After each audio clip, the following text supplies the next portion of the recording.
Hello, welcome back to the show. It's great to have you with me. In this episode, we're going to talk about a core principle of this work, which is everything being about us, everything coming back to us, which is basically taking responsibility.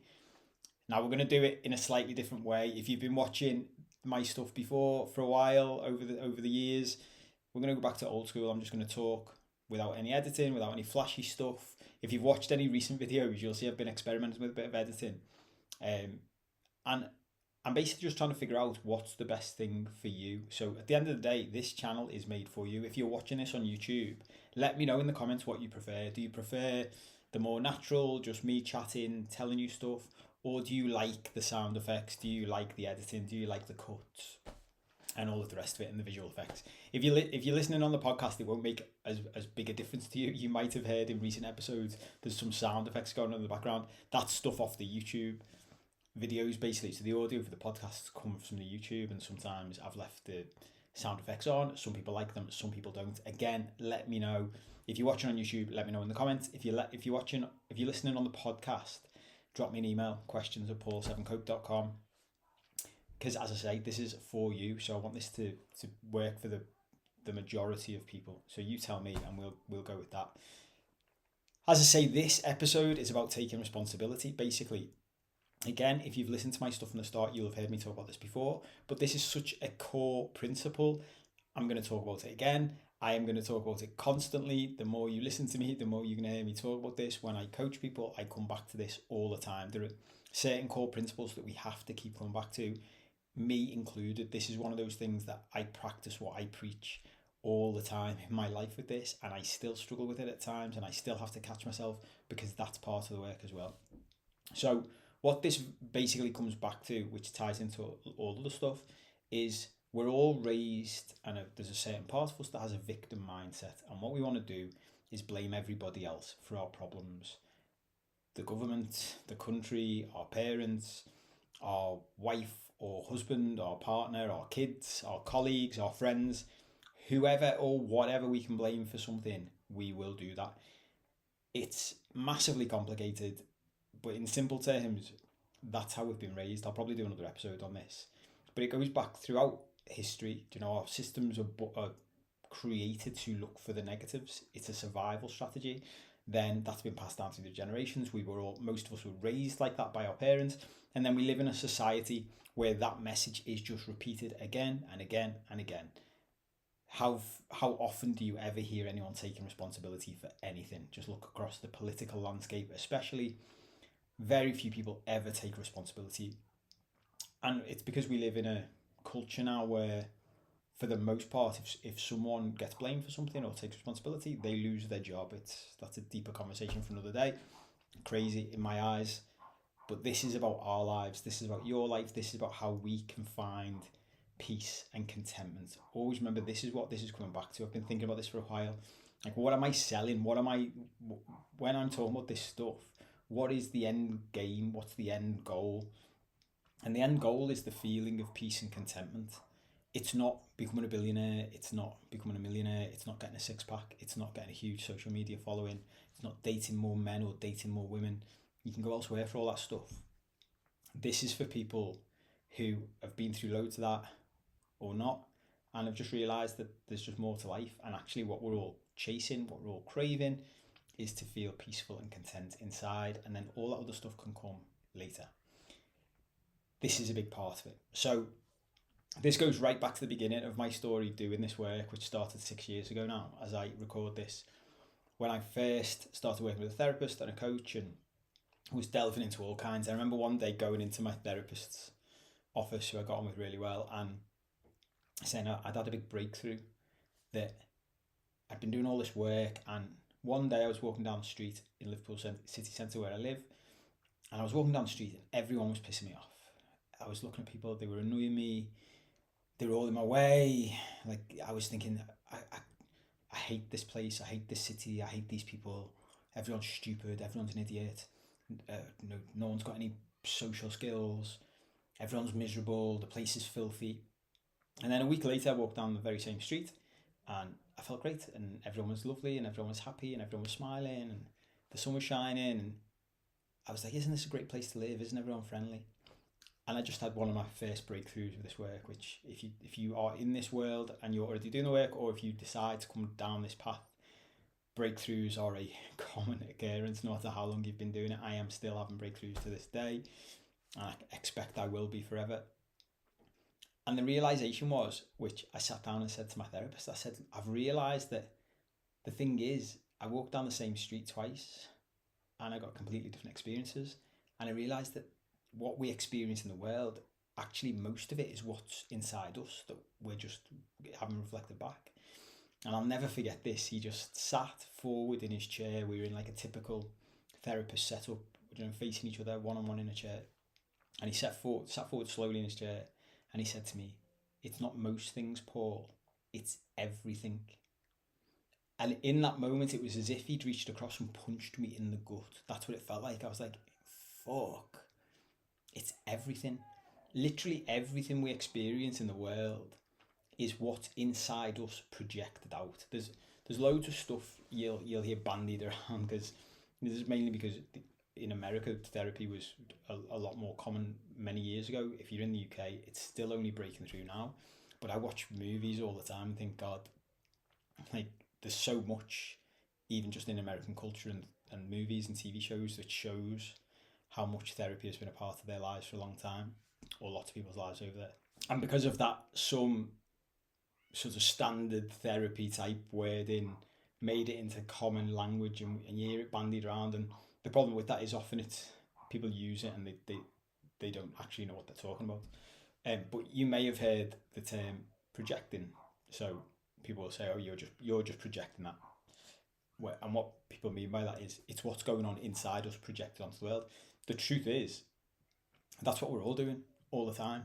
We're always projecting. That's the point of this part of the work of taking responsibility, is when we have a victim mindset and we blame everyone else, fundamentally what we're doing is giving away power to everybody else. We're giving away control to everyone else.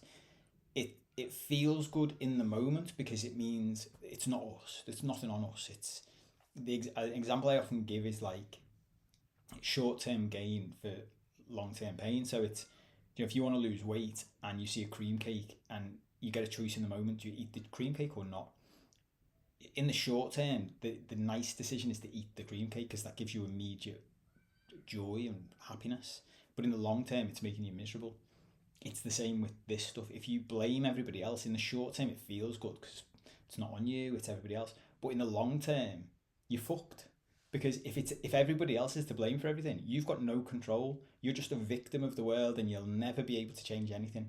Whereas taking responsibility is empowering. That's the point of it. So that's what we're trying to do in this. And as I've gone through this over the years, as is often the case with this work, you end up coming round and round and you come back to the same lessons often. And a coach I worked with a few years ago gave me a great point to think about with this, because often when people do that, I see this through people I'm coaching and people I'm guiding through this stuff. When we come back and we see the same thing again, it's like I've just been going around in circles. I'm not getting anywhere. And the point is, whenever we go around and we come back to a similar lesson, it's because we're learning it at a higher level. So the image I always like to use with this is picture yourself in like a tall tower, like a lighthouse or something like that. And there's only windows down one side of the tower. And as you do this work, you're going round a spiral staircase. So as you go up, you get to the next window. You can still basically see out to the same view as you could see before, but you're a level higher than you were before.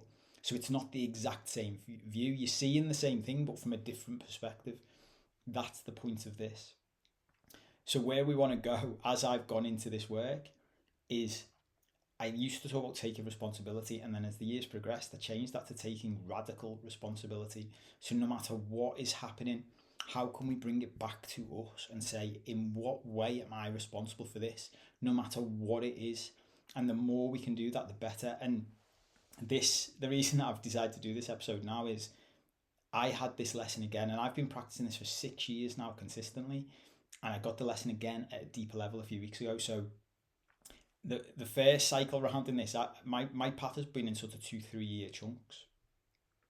And the first time round, I got into the idea of letting go and surrender through a guy called David Hawkins, who's got a book called Letting Go. Strongly recommend it if you've never read it. huge book, very powerful. I must have listened to it 18 times over the space of a few years, and every time I listened to it, I heard something new, went deeper with my understanding. But what happened was that at the end of that 3 years, I was single at the time, didn't have any responsibilities, so I could just focus on myself, and did all this work and felt amazing. And then at that point, attracted into my life a new partner, fell madly in love, and then she had kids, so I became a stepdad. And then a whole new 3 year cycle started because, again, if you've never done this work or if you're on the path, you will get to know this at some point. My belief now is if you are single, there is only so much of this work you can do because, again, going back to a point about words that have sort of seeped into normal language is when we're triggered, the things that trigger us. When you're single, if you're not in a close romantic relationship or if you don't have kids, there's certain things that'll just never get triggered. So you think you're fine, which is where I was. If you'd asked me 3 years ago, I'd have said I'm done. Like, I've finished this work. I'm brilliant. I feel great. Everything's fantastic. And then I got in a relationship and realised, oh, there's fucking shitloads I haven't healed yet. Shitloads I haven't done. Then I started being a stepdad, and there was even more stuff I hadn't done because those close romantic and loving relationships, parenting, family relationships, they're the things that trigger the deepest, darkest wounds inside us. So that started a new 3 year cycle, and I'm just sort of coming to the end of that cycle now. And interestingly, I've been pulled back to the principles of letting go, and surrender, but this time through a different teacher. So this time through Michael Singer. So a few weeks ago, I got pulled back to him, and ended up listening to all 3 of his books in about a week. Listened to some podcasts of his, and he talked about something which took me to a deeper place with this same thing, which is literally everything. And I thought I already had it in my mind and inside me. I thought I'd integrated this, that everything is us. But what I realised was I was still suffering at some things and wasn't coming back to me. So I'll give you an example. My girlfriend, who I live with, had changed the products she uses, like cleanse, face wash products, things like that, self-care products, and I didn't like the smell of the new product. It was really getting to me. I really didn't like it, and I was suffering internally because of it. And if you'd have asked me even 2 months ago, well, what's that? I'd be like, well, I just don't like that smell. So we need to, and I talked to her about it, and I was like, well, can you change the products? Because I don't like that smell. And then I was listening to one of Michael Singer's books, and he was talking about our programming, which I talk a lot about in this work. Like, we're all a result of the programming we've had since we were little kids. Basically, that's all we are now as grown-ups. We often think we're who we're meant to be, but really we're just, until we do some work and really dig into who we are and what we want to be, we're just a culmination of all the programming we've had since we were little kids. And I read his book, and he had this line where he said, it's not the thing in front of us that makes us suffer. We cause ourselves to suffer because of the thing in front of us. And he gave examples of things like smells. And if you've got little kids are a brilliant thing to have around you for this work, because you get to see live in front of you what happened to us when we were children that we may have forgotten. So if you've had little kids, or if you've ever known little kids, think about this. Before a certain age, smells don't bother children at all. Like, stop and think about it. This is not the type of thing we ever really think about. You'll never see, and correct me if I'm wrong, like, tell me in the comments or email me if you think you have seen this, but I have never seen a 2-year-old child go, oh, that stinks. And I was literally watching, like, my stepkids, and the youngest as turned 4 a few months ago, but he's just started now noticing smells and being like, I don't like that smell, and it affects him and he suffers because of it. And I was chatting to my partner saying, but isn't that funny? Because when he was 3, that smelled like the very same smell. He doesn't like the smell of our car, but we've had the same car the whole time he's known me. He's known me for 2.5 years now, and I've had the same car the entire time. and he could speak and he could communicate between 2 and 4, and never once said the car he didn't like the smell of the car. The smell of the car hasn't changed, but something has changed inside him in his programming that after being 4 years old, he now doesn't like the smell of the car. But that wasn't something that was in him.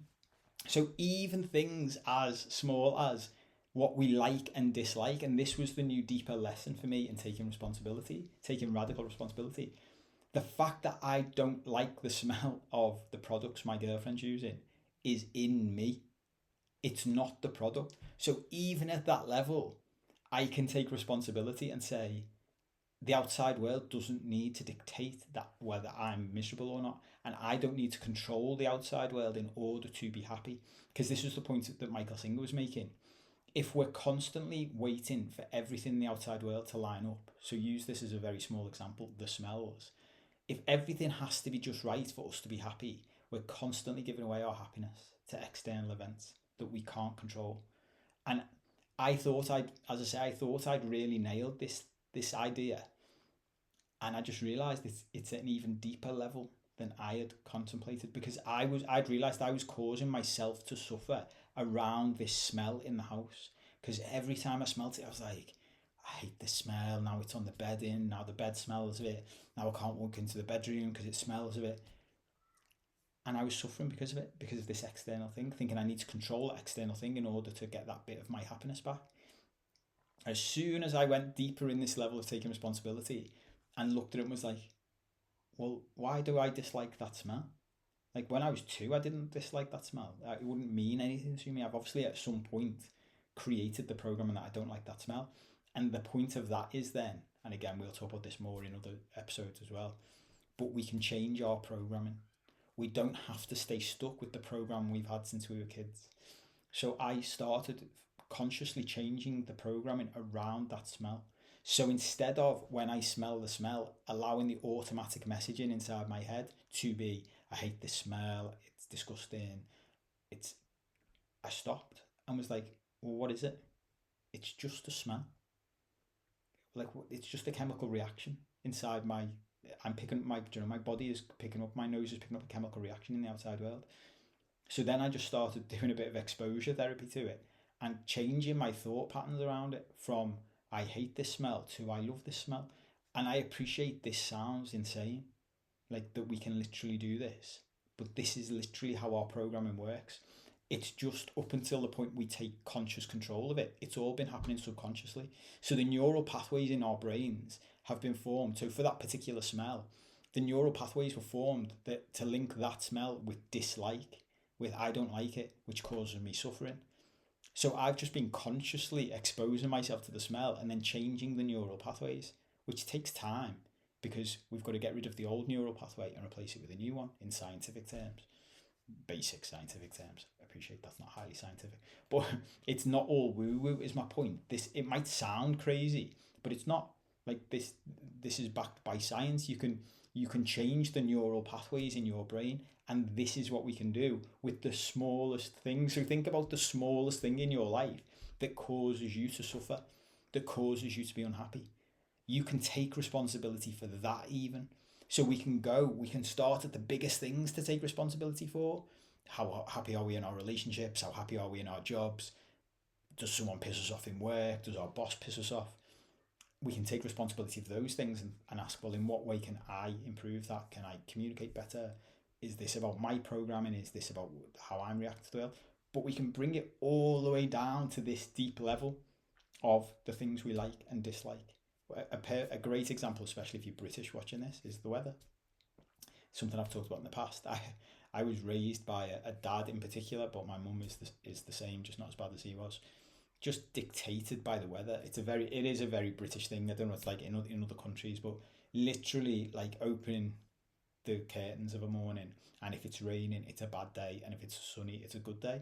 And before my dad passed away a few years ago, I used to say to him, Dad, like this is crazy. It's a crazy way to live your life because you live in a country where it rains 60% of the time. So before you start any year, if you're going to be unhappy every time it rains, you're going to be unhappy 60% of the year.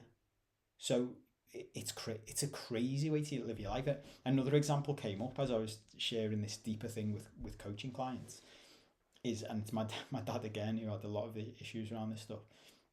My dad was a grammar pedant, like he was pedantic around grammar, especially things like apostrophes. So if he saw an apostrophe out of place on a sign above a shop, it would cause him to suffer. He would hate it. And again, I was boiling that down to think about that. So an apostrophe, when you boil it down, is a, a punctuation mark, which is a small line. That's all it is. It's a small line. So just boil this down to actual what's going on in my dad's life when he was still here. If my dad was walking down the street and he saw a sign above a shop that had nothing to do with him and had nothing to do with his life, and it had an apostrophe on it, which is just a small black line or a small white line on a sign, if he saw that that apostrophe was out of place, it would cause him to be unhappy.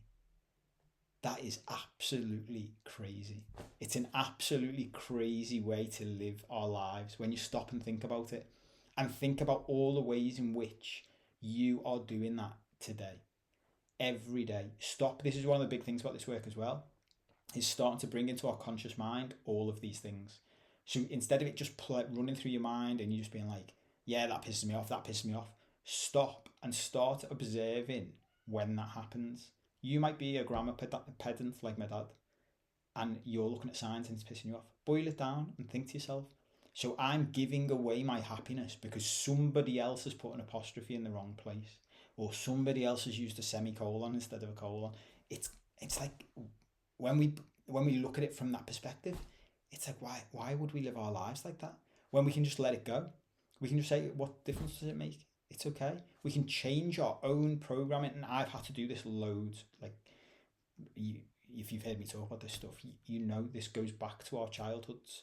This goes back to the people who raised us. I was raised by a man who suffered a lot. Like, the more I've studied this stuff and thought about it over the past few years, especially watching him pass away and reflect on it since, like, he suffered a lot inside his own head, and it was because of stuff like this. And it's just like, well, if you like me want to feel more peaceful and content in life, and you want to go through the world in a happier place, this is what we've got to do. We've got to reprogram ourselves to be able to let go of stuff. And we're going to talk about stuff in the next episode, actually, which I won't. I'll tell you another story, which I won't spoil on that, but we'll talk about the next one. That's the summary for this one. I just want to talk about taking responsibility again. So whatever's going on in your life, whether it's in your personal life, your relationships with your kids, in work, in your business, always look at it and always think in every situation, how can I bring this back to me, no matter what it is? Because I promise you, especially in the situations where you think it's got nothing to do with you, the more you can find what it is that you're in control of, the more in control you'll feel, the more peaceful and content you'll feel, because you can do something about it. I'll give you one last little example, is one I put in my last book, actually, which is about talking to employers, and I've been doing this again recently, working with businesses. Lots of employers will complain about employees, and they'll say, if I ask the question, well, have you done everything you could have done? If you take responsibility? I'll often get the answer, yes, I have. I've trained them, I've coached them, I've disciplined them, I've put them through external training, I've given them our handbook, mentored them, all kinds. I go, okay, well, fundamentally, there's still something you haven't done then. There's still something you haven't taken responsibility for if they're still causing you problems. And employees, they never know what I'm talking about, and they'll say, what is it? And I say, you haven't sacked them, and it's your responsibility to sack them if they're not doing their job properly, and you think you've done everything you can, which is very rarely the case, by the way, once we dig into it. But even if you have taken responsibility fully for everything, the end point is you need to sack them. Same as if you're in a relationship. If you think you've done everything you can possibly do and you're still unhappy in your relationship, it's your responsibility to leave and stop blaming the other person for everything. Stop being a victim. Stop being a victim of the world. Take responsibility. Take back control and sort out your own life. Fundamentally, that's what everything comes back to in this work, because without that, nothing else matters.